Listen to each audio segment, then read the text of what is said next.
많은 손흥민 팬들이 손흥민이 레알 마드리드로 이적했으면 좋겠다는 의견들을 제시하는데 그 여파가 상당합니다.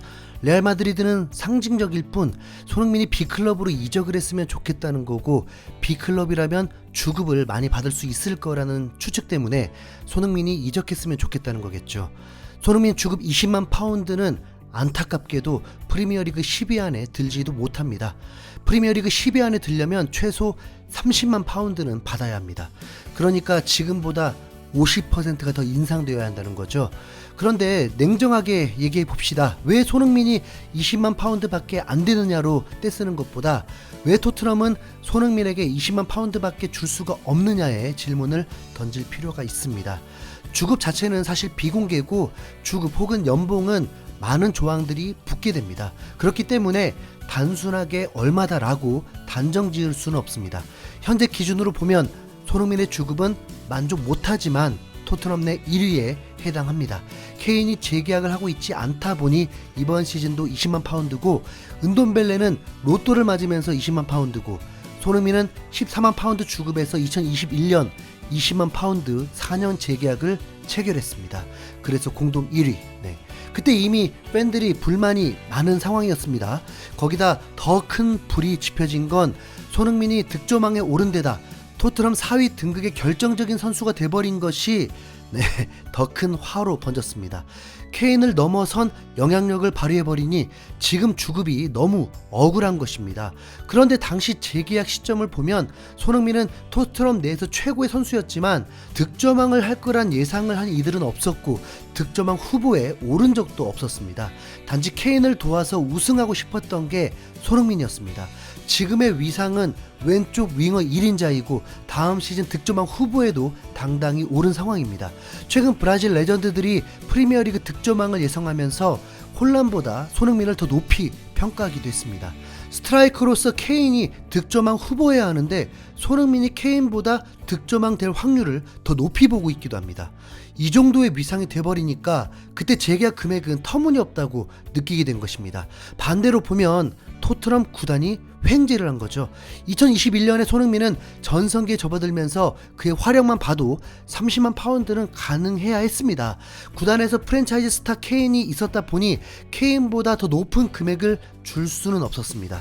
토트넘은 케인에게 재계약 요청을 하고 있지만 케인이 받아들이지 않고 있습니다. 최근 더선에서는 구단 내 최고 주급자들을 공개하기도 했는데 손흥민은 19만 8천 파운드 이렇게 되어 있다 보니 팀 내 최고 주급자에 오르지 못했습니다. 맨유의 호날두가 프리미어리그에서 가장 많은 주급을 받는 선수이고 맨시티에서 데브라이너가 40만 파운드, 그 뒤로 홀란, 스털링이 뒤를 잇고 있습니다. 리버풀은 어떤 매체에서는 35만 파운드라고 하고 더선에서는 40만 파운드라고 하면서 살라가 팀 내 주급 1위가 되었습니다. 이전에는 반다이크가 가장 높은 주급이었습니다. 그리고 첼시에서는 캉테가 29만 파운드로 가장 높습니다. 루카쿠가 임대로 떠났기 때문이라고 볼 수 있고 스털링을 데려오면 최소 30만 파운드니까 아마 역전을 하겠죠. 맨유는 호날두가 이적하고 싶다는 의사를 밝히면서 매우 어수선한데 호날두가 떠나도 30만 파운드 이상 선수들이 더 있습니다. 그리고 아스날은 오바메양을 떠나보내면서 토마스 파티가 주급 1위로 20만 파운드입니다. 아스날이 리빌딩을 하면서 주급을 줄이고 싶은 것이냐? 전혀 그렇지 않습니다. 외질이 먼저 35만 파운드로 계약을 했었고 먹튀로 전락했었죠. 오바메양도 35만 파운드로 재계약한 이후에 바로 문제가 터졌습니다. 아스날은 35만 파운드 선수였던 2명을 모두 떠나보냈습니다. 위 팀 내 주급 상황으로 비추어 볼 때 B클럽이라 하면 충분한 돈을 쓴다는 것이 공통점입니다. 이에 반해서 토트넘은 4위로 예상하는 팀이라 하면서도 주급은 6위권에 머물 팀입니다. 곧 토트넘은 B클럽이 아니다라고 하는 게 성립되는 거죠. 그런데 토트넘이 위 B클럽들과 주급만이 아닌 더 큰 차이점이 있다는 것을 알게 됩니다. 바로 우승 트로피가 없다는 것입니다. 아스날은 수년째 토트넘 아래에 있는 팀이지만 1990년대 후반부터 10여 년 동안 리그 우승을 3번이나 하고 맨유와 견주는 최고의 팀 중 하나였습니다. 그 영광이 사라지지 않고 있다 보니 지금도 B클럽 대열로 인정받고 있습니다. 손흥민이 많은 주급을 받지 못하는 건 바로 토트넘이 우승한 적이 없기 때문입니다. 프리미어리그만 봐도 우승을 하면 바로 1000억 이상의 상금 차이가 납니다.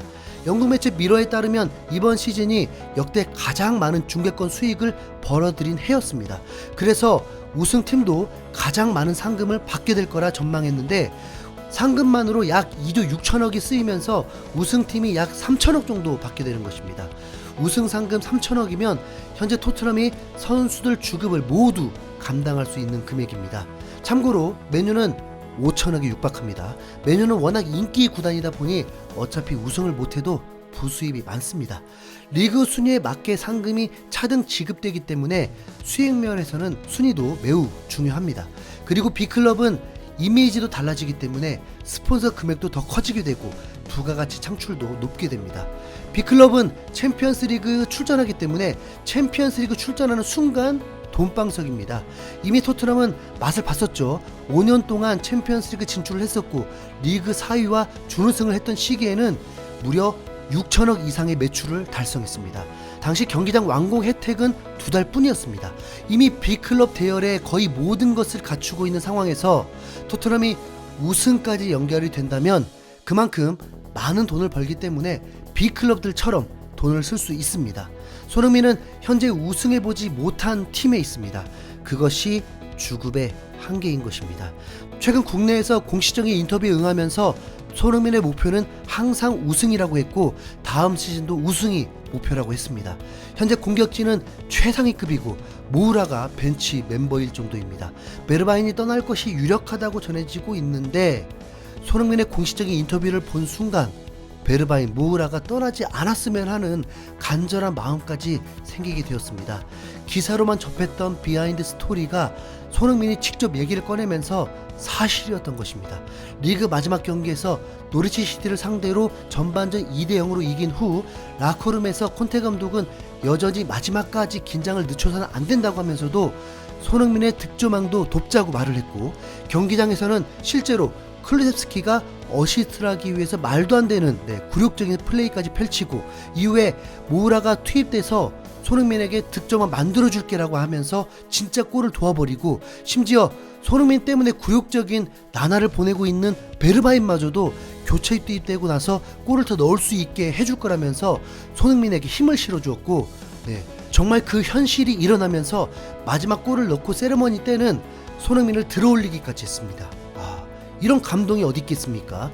손흥민도 인터뷰에서 베르바인의 그 마음은 결코 쉬운 게 아니라고 했는데 네덜란드 월드컵 4강 응원해보겠습니다. 네. 베르바인이 에버턴 가면 에버턴 응원해야 되겠습니다. 네. 그리고 다이어와 경기 중에 다투기도 하면서 손흥민 팬들에게 이미지가 안 좋았었는데 손흥민의 득점왕을 가장 먼저 응원한 선수가 다이어라는 소식 듣고 이제 다이어까지 말아주십시오. 네.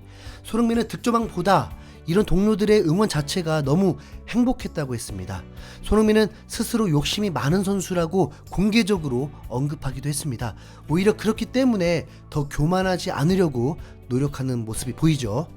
콘테 감독 하에 선수들이 하나가 된 이상 손흥민의 우승컵 들어올리는 건 시간 문제고 또한 위상만큼의 연봉 받는 날도 곧 올 것입니다. 이상 흰수염고래였습니다.